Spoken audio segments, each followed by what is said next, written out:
Welcome to the Holiday Heroes of Jersey podcast, where you'll hear profiles of the people making a difference through the Greater Newark Holiday Fund.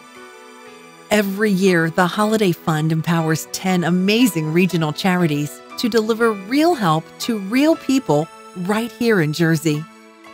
Join us this holiday season as we bring you stories of changed lives and renewed hope made possible by generous donations and the dedicated people helping our neighbors who need it most across the Greater Newark, New Jersey region. Are you ready? Let's get to today's session. Hey friends, this is Kenny Jang again, here with the Holiday Heroes of Jersey podcast. Thank you so much for joining us for another episode. We're broadcasting from the Garden State of New Jersey, and today I've got a really good conversation partner across from me, Sarah Husking, someone that we're calling our holiday hero for today. We started this podcast because we want to shine a light on individuals in our home state, people just like you and me, but who have made the decision to make a difference where it counts, right here in our own backyard in New Jersey. And Sarah has dedicated her vocation, her work, to doing just that. And so, Sarah, I'm excited for this conversation today. Thank you so much for joining us. Oh, thank you so much for having me. I really appreciate it. So, Sarah, you are the Vice President of Development for Children's Aid and Family Services, one of the different nonprofits and charities that we support through the Greater Newark Holiday Fund. Can we just start there with telling us a little bit about what Children's Aid and Family Services does and what your role is at the organization? Sure. Children's Aid has been around since 1899. And we've really evolved over the years, but our core mission is really to help vulnerable children and families in the community. And we do this in a wide variety of ways with a lot of different services. So we help children in the foster care system, and whether that's in one of our professional parent homes or that's with some of our foster families in the community. And we really give them the wraparound support and the safety and stability that they were never used to.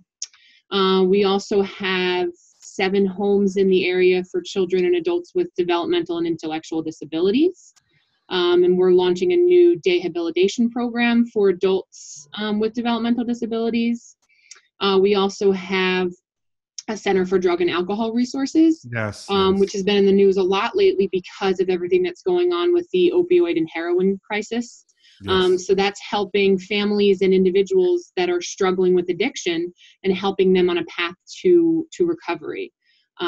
We have adoption and mentoring services for children in the foster care system. And we have a lot of community-based programs too, adoption support, counseling, post and pre-adoption. We have a great program for low-income families to help them with diapers and formula, because a lot of them might not qualify for help, and so they kind of fall through the cracks. So we help them again with diapers and formula, baby wipes, all those things that can really, really add up. Wow. So a lot of services that we have, but really just helping vulnerable children, families, adults, seniors in our community in any way that we can. And it seems like there is that focus on adoption and foster care, and things emanate out of that, basically. Absolutely. So we really started with that. We were started by a group of volunteers who were really the first Child Protection Society. And ever since then, we have a core mission for children in the foster care system and adoption, but we've really grown. I mean, 7 years ago, we didn't have any services for children and adults with developmental and intellectual disabilities, and now we have 7 homes, and we're launching a day hat program. So again, as the needs of the community are changing, we're just trying to change and adapt with them, and again, like I said, help in any way that we can. Yeah, with some of my working with organizations in the adoption and foster care, the orphan care area, my heart is in this specific sector. And so thank you so much for the work that you're doing in this area right here in Jersey. And in Jersey, it's actually, you've got multiple locations. I think your offices are in Passaic. So our offices are actually, our main office is in Paramus, and we have an office in Fairlawn. But we serve the Bergen County, we serve Essex County, and some from Passaic County. So it really depends on where the referrals come and where the services are needed. But we're all throughout New Jersey. Wow. So it is a broad-based operation. That's great. So thank you again. Thank you for taking a break from what you do on a daily basis here. Can you tell us a little bit about how you first personally got involved with Children's Aid? What was that story? How did they, bring you into the fold? Sure. The thing I love about Children's Aid is there are so many programs, so there's so many different services that can affect you or you were impacted by. So I've been here about 5 years, and I met a man who worked in finance here, and we were talking, and he said there's an opening in the development department, and I had never heard of Children's Aid. So once I started looking it up, I realized what the impact they had. And my personal story is I have a little sister who's adopted from China, and she is going to be 16, and we got her when she was 11 months old. And adoption changed my life. It changed my family's life, and it changed her life, of course. And it was something I never thought my family was going to do.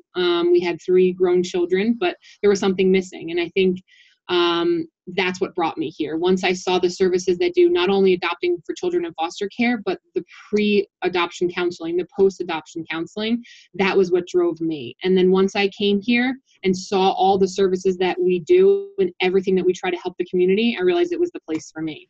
Because my background's in communications. I went to Syracuse. After I graduated, I worked for a for-profit, and I was doing that for about 6 or 7 years. And once this opportunity came, it was a no-brainer. Yeah, and it's so many people think that adoption services and that whole process is taken care of by the government, but that is especially in this political climate, and things are changing all the time with legislation. It is up to organizations like yours on the grassroots level that really fill the gap, right? Absolutely. It really is. You hit the nail on the head there. There's a lot of times that some services will fall through the cracks, and that's what we're really here for, is to make sure that we can provide the services for the families that need us in any time. So we help anyone from when they're 2 to 3 months old up until seniors, because again, it's hard to get through life. That's what our old CEO always used to say that too. Sometimes it's just hard to get through life. And that's what we're here for, is to help families, children, seniors, just kind of get that extra so that they can have an easier time. That's great. So you have a big operation. How many staffers do you actually have working with you? So with our part-time and our full-time employees, we probably have about between 2 and 250 employees with all of our services. That's amazing. Yeah. And so it is a full-fledged operation. Your team is doing so much on the grounds, heavy lifting, roll up your sleeves work.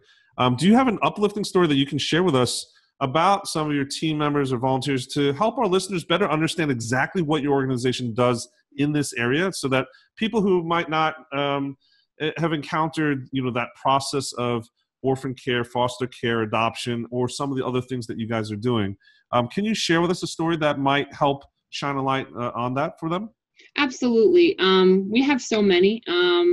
So one I'll never forget, because it was about it was maybe about a year ago. We got a phone call from a man who was in his 40s or 50s, and he had moved out west, and he said to us, I used to live with you guys 30 years ago in one of your homes. Oh. And he said that one of the volunteers had come and always took them to New York City during Christmas time to see a show. And he said that was a memory that stuck with him forever throughout the foster care system. And so now, 40 years later, even though he's out west, once a year he takes his family takes his family to New Jersey, and they go into Broadway to see a show. And something little like that a volunteer was able to give to our children has made a lifelong impact for him. And that's a story that always is close to my heart, because it shows that even if the child is only with us for 6 months, 9 months, whatever it is, it's a lifelong impact that we're having on them. So 40 years later, this gentleman called us out of the blue and told us this. And we hear so many stories about that even just the short time has made an impact on them that they'll never forget. Yeah, and it really makes you really understand that the work you're doing is with real people, not just numbers, right, in a system, and that everything that we do to help support organizations like yours does make a real difference and impact in someone's life. And I just love that's the stuff that you guys are doing over at Children's Aid. Absolutely. It's a great experience for us because it's all local. It's local families. It's people that are in our backyard that we're helping. So again, like you said, it's a numbers thing. We help probably 12,000 individuals a year, but it's the one and the two families that you always remember and you think about, and the stories that you're helping because it's right in your backyard. Yeah. And so, again, your operation is large scale, and I love the fact that it's so personal and so deeply impactful. It's not just staffers that you're dependent on. You actually employ or mobilize a big volunteer base as well, right, throughout the year? Absolutely. So volunteerism is at the heart of what we do. Again, we were founded in 1899 by a group of women who were volunteers. So we could not do the mission. We could not help the families and the children that we do without our volunteers. So in every given year, we have anywhere from 800 to 1,000 volunteers helping us with a wide variety of projects. So some are individual projects, some are corporate projects, but we have volunteers helping us with our homes, with our special events, with our office work, doing drives for us in the community, raising money, giving us diapers and formula. So again, we could not do what we do every day without our volunteers. Volunteers are our heroes in the work like this. They are. And so can you just give us some examples? Let's maybe take 1, 2, or 3 examples. So you mentioned corporate volunteering. Are you talking about businesses taking their team members and short-term or event-based?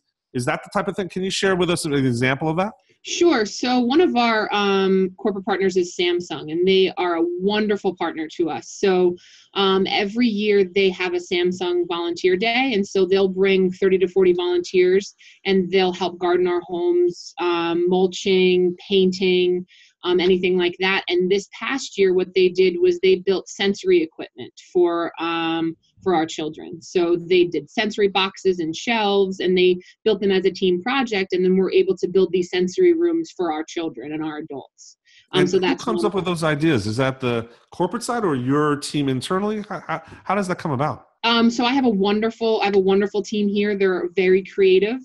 So they come up with a lot of these ideas, and sometimes it comes from us. But again, all of our corporate groups are such strong partners to us. So if they have an idea, no idea is too crazy for us. So they'll bring it to us, and we'll try to make it work and figure it out, because again, they want to volunteer and they want to give something to their employees to give back. And so if their employees have a great idea, we'll do it. One time they built toy boxes for our kids. So these large toy boxes, and we brought 2 vans and brought them all over to us.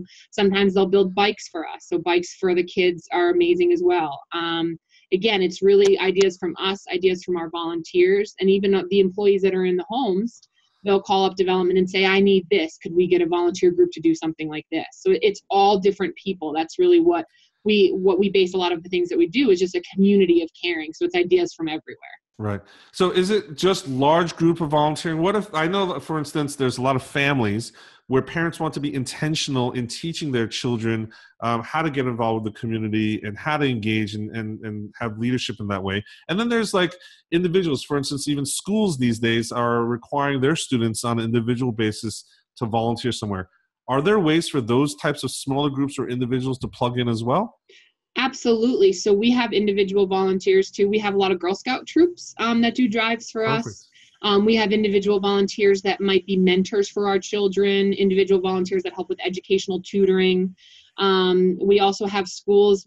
A great school in Ridgewood too. They do a big drive for us too. So the children bring in diapers, formula, body wash, shampoo. So again, it's from one volunteer to a group of 40 or 50 for our corporate side. So it's anything that really helps us. And even those drives for material goods, in-kind stuff to bring in, those are things that you have a continuous need for, right? It's not just once every year or once every 5 years that you're trying to replenish your stock. Absolutely. We constantly have a need for in-kind donations, because then again, that helps with our budget too as well, so that we don't have to be purchasing these things, especially for our Baby Basics program that is 100% funded by philanthropy. And we always need diapers and formula and baby wipes for that. So every month you'll see truckfuls of diapers and formula coming here from our community, and that's really what we need. Wow. So how would someone find out more information about how to start to engage with your organization as a volunteer, either for their company business unit or their family or individual? So there's a couple of ways they can do that. They can call our development department directly, and that number is 201-261-2800. That's again, development, communications, and volunteerism is all under us. Or they can go to our website. Our website is www.cafsnj.org, as in Children's Aid Family Services New Jersey.org. And there's a lot of information there. It talks about current volunteer opportunities. You can get an overview of our programs if there's something that you're interested in volunteering in. And it'll show you pictures of our current volunteers and what they're doing for us. Gotcha. And then in terms of, I guess, the largest needs in your program today, what would be the highest priority projects or things that you're looking for funding right now? I think right now what we would need, we need general operating dollars. We really do, because we have a wide variety of programs, and every one of those programs needs a little bit of help. So some of our programs that are 100% run by philanthropy, like I'm talking about the Baby Basics program and our Zoe's Place Home, which is for homeless teen moms and their babies. And now we have toddlers in that program too. We always need funding for something like that. Nice. Now, we're asking our holiday heroes, if we gave you a magic wand for the day, if you could share one personal holiday wish that you had for the program, what would you love to see happen this next year in 2018 for Children's Aid? I would love enough funding to be able to run every one of our programs, and give them those little extras that they need. That's really what we're here at Children's Aid for. We have a tagline, our Children's Aid difference, and it's to be able to give those extras to the children, adults, and families in our care, whether it's presents at Christmas time, whether it's additional tutoring or the activities like taking somebody into Broadway to see a show. I would love enough funding to be able to do that for every one of our programs going forward. And so is also, where do you stand in terms of the demand for your services and the capacity or the bandwidth to be able to support that? Is that something that's at an equilibrium at this point, or is there more demand? Is there always, if you had more funding and more resources, could you help more families and more children? Absolutely. There's always a demand for our services. And if we had more funding and more resources, we could give more of our services to more of the community. We always say in a perfect world, we wouldn't need a Children's Aid because there would be enough for everybody and you wouldn't need help for the children in the foster care system. But that's not where we are right now. And if we have more services and more resources, we could expand our services to more and try to help more people in the community. Yeah. And there's so many good charities to support, especially that come out of the woodwork during the holiday season. You hear all these calls to action, right? To give. There's definitely listeners here today that might have heard of your organization for the first time, or even Greater Newark Holiday Fund for the first time today because of this interview and this discussion that we're having.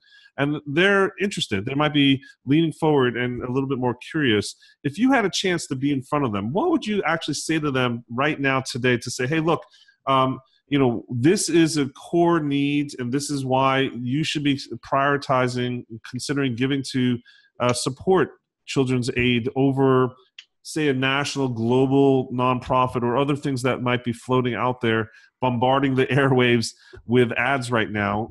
Can you just share a little bit from your heart of, why should we really prioritize and consider giving locally to help an organization like yours? I think you said it right in your question. There are so many great organizations out there, a lot of them on our national level, but your own community needs your help. There are local people every day that might be your next door neighbor, that might be somebody your kid goes to school with. These are the ones that need our help. And if we help our community, then we can also grow and thrive together. And that's what I would say, is that there's somebody next door to you, on the grocery line, at the library, driving past you in a car that needs your help. And you have the ability through Children's Aid to help everybody in your community. Yeah, and not just in a dramatic way, right? Life-changing and life memories that last a lifetime, that's impactful for them. Absolutely. I think that, again, something else that we say is we help them build futures. A lot of our children and families might not have had a future if it wasn't for us. We hear that all the time, that Children's Aid helped change our lives. Children's Aid gave me a life, or they gave me a second chance. A lot of our kids and our families, they just need a little bit of help to get them to give that second chance and to have that bright future. And with our donors and our volunteers and our supporters, we're able to give them that future. That must be amazing to hear when you hear that feedback coming back to you. And we believe, again, it's people like you right here in our own backyard who are making that bold decision to dedicate your vocation, your life's work to doing the stuff that makes you our holiday hero today. Just want to appreciate and give the recognition to you today. Over this last year, what would you say would be the best day that you've had working at Children's Aid? Is there a story or a day in particular that stands out that you can share with us? I think every day has its ups and downs, of course, because when you work in an environment like this, it can be challenging. Yes. But the thing that I think makes it so special is the people that I work with. So I might be the voice that you're hearing now or the face that you're seeing now, but I'm not the one doing the work. It really is the 200 employees that wake up every single day. And they come help our children, our families, our seniors, and they're why I'm here. I couldn't do what I do talking to donors and volunteers if it wasn't for the unbelievable employees that we have. And I feel blessed that I get to work with them. So it might not be a specific day or a story. It's really all the employees. Yeah, it's definitely who you work with, right? Teamwork makes the dream work, right? Absolutely, absolutely. Well, thank you for sacrificing your time and your talents here. Really, really appreciate what you're doing. We want to just keep on telling these stories, shining a spotlight on the holiday heroes like you, that for people making a difference right here in Jersey where it counts. If someone wants to reach out to you again, what is that best way, that first method of contact to learn more about you, your organization, how to help with more support or even volunteering? Again, if you could share with us that contact information, that would be great. Sure. So again, our website would be the best place to get all the information in one spot. So our website is www.cafsnj.org. Again, that's Children's Aid Family Services NJ.org. Or you could call our main line and talk to somebody in our development department. And that number is 201-261-2800. Great. Thank you, Sarah, so much for being with us today. I know you're quite busy, especially during this holiday season, and appreciate you were able to break away from your schedule and talk with us today. Absolutely. I'm so appreciative of the Greater Newark Holiday Fund, of all the donors and supporters that support that, and we are happy to do our part. So thank you. And thank you to all of our listeners here for taking the time to hear our conversation with yet another holiday hero. I invite you to find out more about the Greater Newark Holiday Fund at 2017.holidayfund.org. Remember, when you donate, you're making a difference where it counts. Till next time, I'm Kenny Jang, the host of this show. We'll be here next week with another story. Until then, be good and be generous this holiday season. If you enjoyed today's session, please help us share the work of the Greater Newark Holiday Fund with friends and family who can make a difference in northern New Jersey. You can do that by leaving a review on iTunes or by sharing our website, 2017.holidayfund.org, with your network. We believe that those who practice generosity during this critical time of year are our very own hometown holiday heroes. Let your generosity make a difference where it counts. The Greater Newark Holiday Fund is a giving partner you can believe in, trusted by more than 20 corporate and foundation grants, and thousands of individual donors just like you. And don't forget to join us every week, right here, for the next installment of the Hometown Heroes of Jersey podcast.